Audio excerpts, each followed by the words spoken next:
This is a very grave matter, and I don't think the fact that the minister called you is sufficient. She may have called you maybe on matters to do with Kilifi County, but not with the Senate, because she is not invited here to come and meet the Speaker. And much as you extended courtesy of receiving her call, the minister needs to know that this House is terribly disappointed in her conduct.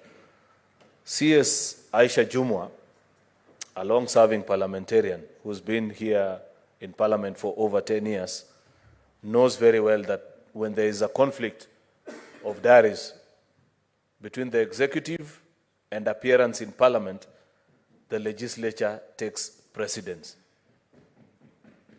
I know President William Ruto very well. If any minister were to tell him that I cannot make it to your meeting because I am scheduled to appear before Parliament, he can never recall that minister to appear before them, either at cabinet or at an official briefing, at the expense of the representatives of the people. This behavior by CS Aisha Jumwa is something that I find quite astounding, because while ministers and her colleagues have been before this House 3, 4, 5 times, her and the Prime Cabinet Secretary are the two ministers that have never set foot in the Senate.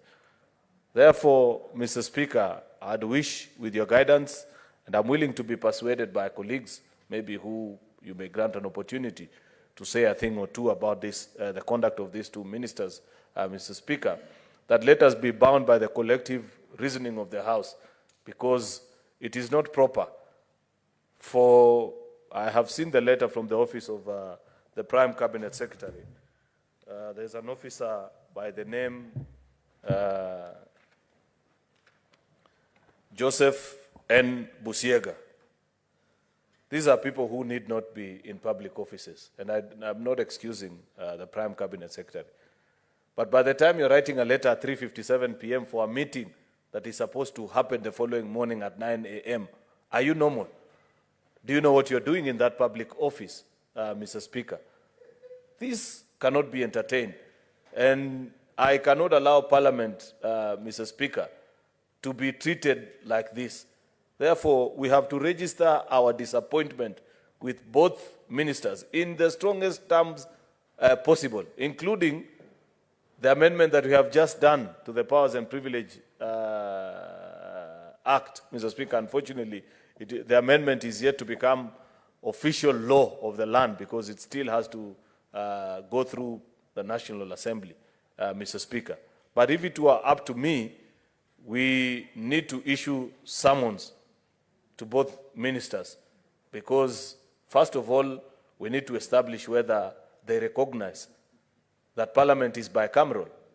And therefore, because I am sure they have appeared before our colleagues in the National Assembly, and therefore I don't get what their spite about the Senate is and what their motivation might be, Mr. Speaker. There is nothing that members are begging.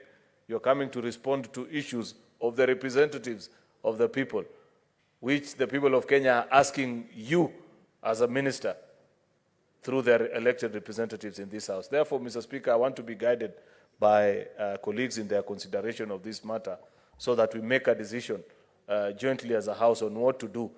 And finally, Mr. Speaker, we will eventually have to make a decision on the number of times a minister can skip appearance, and the maximum number they need to exhaust on postponement, especially postponement. We issued directives the other day on what is a standard letter that you write to Parliament. It cannot be you just say you can't appear, no suggestion when you are next available, no credible reason why you're not appearing. Therefore, without appearing to be lamenting, Mr. Speaker, I want to humbly request that we take a decision as a House on what to do with these two ministers. I thank you. Senator Sifuna. Yeah, Mr. Speaker, you caught me just confirming with the law